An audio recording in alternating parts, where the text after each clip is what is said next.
Conor, great to meet you, and thanks for taking the time to talk to us. I suppose the first question, the obvious question, is how has it been since you kind of rose to stardom? I know you rose to star in your own mind, but then it's much more attention. What's it like? I'm just a happy man, you know what I mean?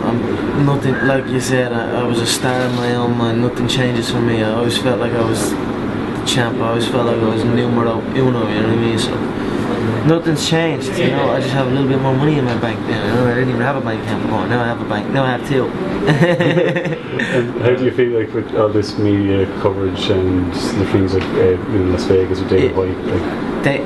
The experience in Vegas with Dana was surreal, you know. It was motivating, it was inspiring, you know. Get to see the Zuffa headquarters, get to see everything in Vegas, all the big arenas. It inspired me, you know. I want to own that town. I want to headline that town, you know what I mean? I want to be the big fight, you know what I mean? I want to be in the big contests over in Vegas, you know. Anyone that takes a martial arts, that's where they want to be, you know what I mean? So I'm no different. What was the other one you said? How did I feel? Just like with the media coverage. Yeah, the media coverage, it's part of the game, you know. If you want to succeed, if you want to reach that high level, that high pinnacle, you know, the pinnacle of combat, you know, or any sport, you need to be good with the media. You need to be able to answer questions like this. You need to be snappy and witty. It's part of the game. This is the fight game. We need people. I need people interested to see me compete, whether they want to see me get beat or whether they want to see me beat someone up. You know what I mean? It's no different. So.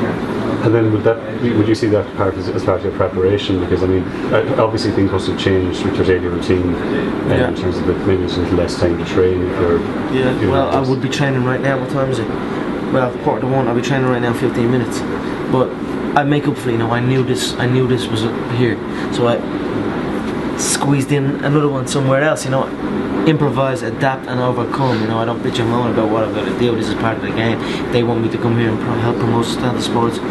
If the UFC want me to come here and help promote Setanta Sports and do all the media run, that's great. You know what I mean? I'm here. I'm happy to do it. And then build hype. You know what I mean? I want people are going to want to tune in. You know what I mean? If you tune in once, you'll tune in every single time. And go back to where it all began. Like, how did you become so interested in MMA? Yeah, I don't know. Combat. Self-defense has always been in my thoughts, and I was always a little kid, the little handsome kid that everyone wanted to beat up. But so I don't know. People just trying to beat me up.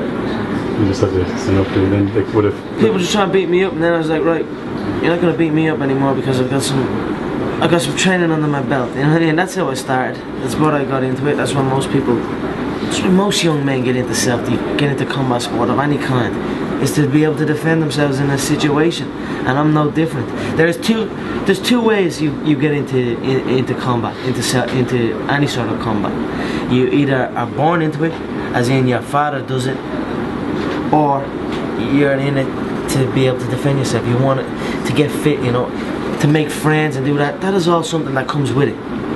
You know, that's not why you get into it. You don't get into it to make friends, you know. You get into it to be able to defend yourself and to be confident in a situation. If a situation occurs, that you can handle yourself, and it gives men confidence. You know what I mean? So, how do you keep calm? I mean, I'm just thinking like regards to other sports, or anything. Say you're playing football and you fight the ball and there's no round for 5 yards. I'm panicking. How do you keep calm when you've got someone in submission hold?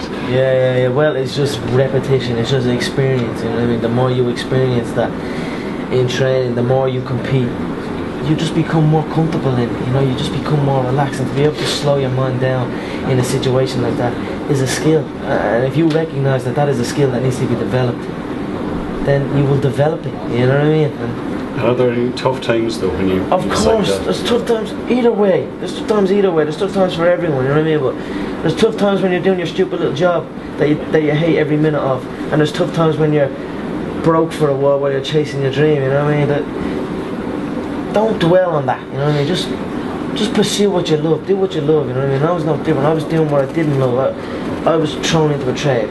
I was school. I wasn't going to college, didn't like school. I was never going to go to college, you know what I mean? In my head, it's funny because when I was in school and I was getting given out by the teachers, like, I don't care about my leaving cert. I don't care about my leaving cert, I don't care about my junior cert, I don't care about that, because I'm going to get traded. It's just an Irish thing. A young man gets a trade, and I was like, forget school, I don't need to do with my homework. I don't need to do nothing because I'm going to be a carpenter. And that's what I was kind of thinking in my head. I was going to be a carpenter. Of course, there was no fucking carpentry work for me. You know what I mean? So I was asleep at 4 o'clock in the day. You know what I mean? And then And then my ma gets the job. I gets offered a job for someone she knew as a plumber. So that was it. I started plumbing, and then I fucking hated plumbing. Maybe if I was a carpenter, I'd probably be a carpenter. Because I probably liked a bit of carpentry. I used to like woodworking skill. I used to like technical graphics and skill. You know what I mean? They were two of the things I liked to do. But I didn't. I was in plumbing, shoveling. You know what I mean? Shoveling shit out of a pipe at 6 o'clock in the morning, up in Wicklow, back hours of nowhere. Who would win in a fight between Seamus and Conor McGregor? Yeah, well, of course me. You know, this is real combat here. This is pure unarmed combat.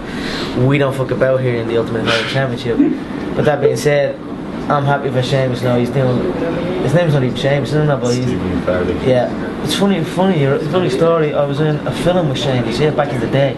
Yeah. They came into the boxing club looking for. What is it? They came into the boxing club looking for guys to do extras in a film called The Escapist, and I was there. They took a picture of me, I had a black eye. Next thing you know, I get a phone call. We want you to come down and do this, be an extra in a film. Your man Seamus was in it. He wasn't even in the WWE at that time. Ralph Fiennes, Ray Fiennes, Brian Cox, some decent guys in it, you know what I mean? And I was just a little I was in a prisoner, I was in Kilmainham jail. And he was telling people, I'm gonna go to America and do the wrestling. I was thinking, Jay, big white hair, big white skin, red haired guy, gonna do WWE. Fair fucking play to you, mate. Next thing you know, I switch on the channels one time. There he is with the WWE belt, beating some guy. You know what I mean? So it's really an amazing story the way that Irish people are starting to do so well in these different sports. And it's a new era, my friends. You know what I mean? We are not here to take part anymore. We are here to dominate.